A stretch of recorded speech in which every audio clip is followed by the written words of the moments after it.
आगामी होने वाले लोकसभा चुनाव को मद्देनजर रखते हुए कांग्रेस पार्टी ने अभी से ही यूपी में अपना दमखल दिखाना शुरू कर दिया है, जिसको लेकर कांग्रेस पार्टी की ओर से आज सहारनपुर में यूपी जोड़ो यात्रा का शुभारंभ किया गया, जिसमें आज प्रदेश अध्यक्ष अजय राय भी मौजूद रहे। यह यात्रा 12 जनवरी को लखनऊ पहुंचेगी, जिसको लेकर आज सहारनपुर में प्रदेश अध्यक्ष अजय राय ने मीडिया से रूबरू होते हुए भाजपा सरकार पर जमकर निशाना साधा है। उन्होंने बढ़ती महंगाई को लेकर भी काफ़ी निशाना भाजपा सरकार पर साधा, वहीं महिला अपराध को लेकर भी भाजपा सरकार पर निशाना साधा है। यूपी जोड़ो यात्रा में शामिल हुई पूनम पंडित ने भी भाजपा सरकार पर जमकर निशाना साधा है। आगामी होने वाले लोकसभा चुनाव को लेकर कांग्रेस पार्टी ने अभी से ही यूपी में यूपी जोड़ो यात्रा का शुभ आरंभ कर दिया है, जिसको लेकर आज सहारनपुर में किया गया यात्रा का शुभारंभ। सुनिए क्या बोली पूनम पंडित। बस यही कहूंगी, देश को जोड़ने के लिए निकले हैं, लोकतंत्र को बचाने के लिए निकले हैं। भारत जो इतना खूबसूरत गुलदस्ता है उसको संजोने के लिए निकले और इसको संजोकर ही दम लेंगे। इस हिंदुस्तान के एक एक कोने में एक एक बूथ पर मोहब्बत की दुकान खोलने निकले और वो खोलकर ही लेंगे।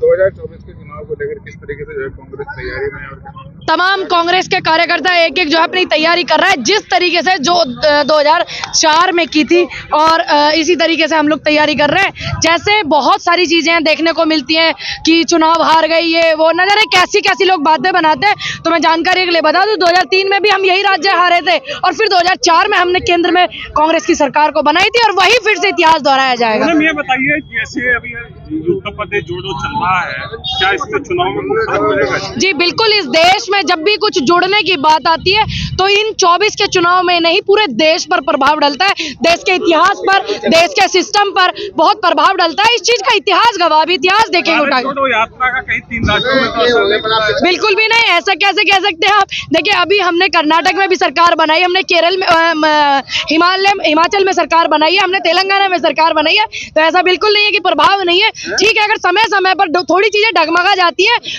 लंबी रेस के जो घोड़े होते हैं वो बहुत लंबा दौड़ते हैं, तो थोड़ा तो विराम अगर लगता है तो आप उसको लास्ट हार या जीत मत मानिए। ये लोकतंत्र देश है, इसमें चुनाव होता रहेगा और आने वाले समय में भी चुनाव होगा, चाहे कितने भी मंसूबे ये फैला ले भाजपा वाले।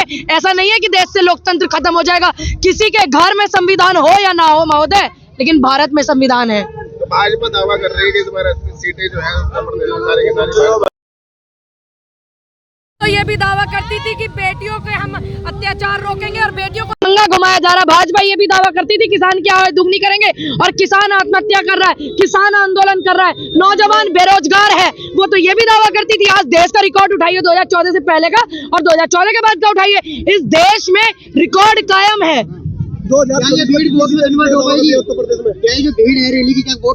बिल्कुल होगी, अभी हुई नहीं। कितने राज्यों में सरकार बनी है कांग्रेस की? जौनपुर के जो है विधायक जितनी सीटों पर जो है कांग्रेस चुनाव लड़ेगी, क्योंकि गठबंधन भी हो रहा है, सब सीट जो है गठबंधन भी, और हम सब मिलकर के सारी सीटें जीतेंगे। घबराइएगा नहीं आप लोग। जौनपुर के जो विधायक वो कह रहे हैं कि बसपा को कांग्रेस के साथ होना चाहिए, मायावती से बात करने की बात चल रही है। देखिए, अच्छी बात है। आज लोकतंत्र को बचाने के लिए तमाम विपक्ष जो है उसको इकट्ठा होना चाहिए और कुछ त्याग भी करना चाहिए कि मतलब अपना अपना नहीं सोचना चाहिए, क्योंकि देश हित में सोचोगे तभी आप आगे बढ़ोगे। और इस लड़ाई में जो है कांग्रेस राष्ट्रीय पार्टी है, कांग्रेस का सभी को सहयोग करना चाहिए और राज्य स्तर पर कांग्रेस भी सहयोग करेगी। गठबंधन जो है इस बार एनडीए पर आप देखिए, बिल्कुल होगा, क्योंकि हिंदुस्तान इंडिया ये तो सब पहले से ही पूरे विदेशों में भी इतना भारी रहा है भाई, तो ये तो यहाँ के लुटेरे हैं, तो इन पे तो बहुत भारी रहने वाला है। मध्य प्रदेश में इंडिया गठबंधन और चलती है, राज्य सरकार की बात है, वो चलती है। थोड़ा बहुत होता है, उसको ज्यादा तूक मत दीजिए, थोड़ा बहुत होता है। और अखिलेश जी बहुत अच्छे लीडर हैं, बहुत अच्छे नेता हैं, उसमें कोई दोहराया नहीं है, नो डाउट, बिल्कुल भी। और आने वाले समय में देखिए, बिल्कुल हम लोग जो है पूरा जो हमें हाईकमान आदेश करेगी उस आदेश का पालन करेंगे, नियम के हिसाब से चलेंगे। हमारे व्यापारी की हर वर्ग की बात इसमें उठाई जाएगी, सबको जोड़ा जा रहा है। और निश्चित तौर से आज मैंने अभी सुना कि आज महिलाओं का जो सम्मान होना चाहिए, वो भारतीय जनता पार्टी ने आज महिलाओं को संसद में बोलने तक नहीं दिया।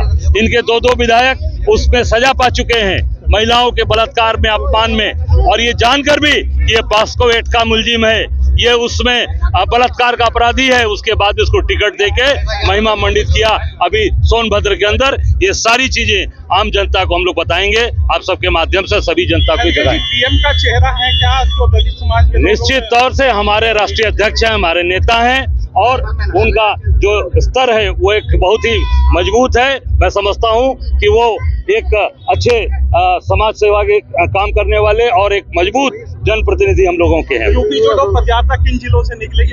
अब ये सहारनपुर से लेके लखनऊ तक चल रही है। लखनऊ में इसका समापन के, इसमें मुजफ्फरनगर है, इसमें बिजनौर है, और सभी इसमें जनपद है, लखीमपुर है, शाहजहांपुर है, सीतापुर, इसको हम लखनऊ। कांग्रेस की वोट में कन्वर्ट हो पाएगी? अरे भाई, आप सब लोग हैं सारे, ये सारी जो भीड़ है ये कांग्रेस को समर्थन करने, सहयोग देने। किसान, मैं किसान के गांव में कल बैठा था, वहां पर मैंने पूछा गन्ने का मूल्य बढ़ा? कहा नहीं बढ़ा। जो हर वर्ष 20 रुपए क्विंटल बढ़ता था, नहीं बढ़ा। डीजल के दाम बढ़ रहे हैं, गैस के दाम बढ़ रहे हैं, सभी खाने की वस्तुएं बढ़ रही हैं। किसान के गन्ने का मूल्य नहीं बढ़ा, धान का मूल्य नहीं बढ़ा, गेहूं का मूल्य नहीं बढ़ा, किसान के किसी भी सामान की चीज का दाम नहीं बढ़ रहा। और सरकार की जो भी चीजें हैं वो सारी चीजों का दाम बढ़ा रहे हैं।